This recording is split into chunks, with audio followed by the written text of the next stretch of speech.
I have covered the topic of black Indians very often as a Native American journalist and radio show host, and I have found so often a disproportionate amount of understanding for those of white and Indian ancestry and black and Indian ancestry.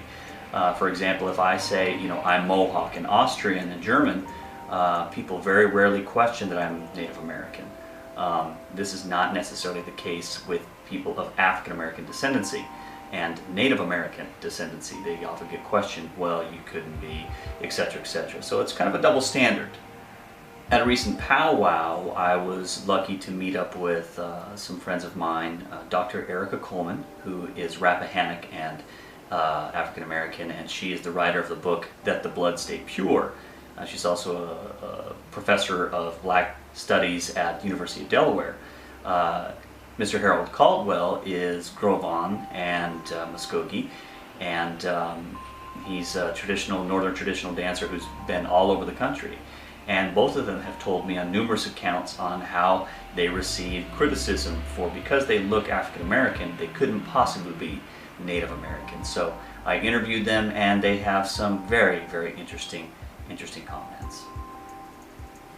As you can see, I am of African American heritage, and I do have what they call dreadlocks. And a lot of times when I tell people that I am also Native American, they have a real problem. Oh my God, an Indian in dreadlocks. Well, of course, if you understand the history of African American and Native American peoples in this country, we had some things in common. Once the communication barrier was taken care of, the Native people and African peoples realized that there was so much in common culturally. For instance, the drum. The drum is the heartbeat of the nation, of Native Americans and both African peoples.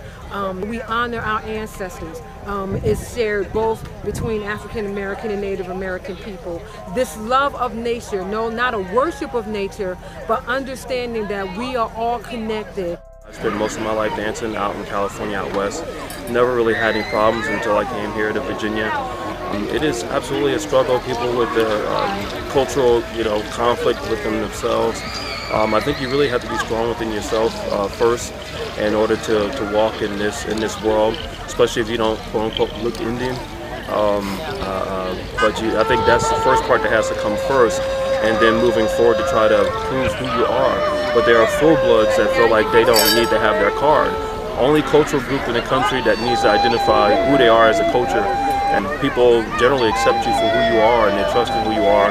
And I think when you do things the right way, then people know that you're walking in the right way, and they generally believe in what you say. When we found out that those things were in common, it was very easy for us to begin to fellowship with one another. And as one artist says, he says, first we prayed, then we danced, and then we made relatives.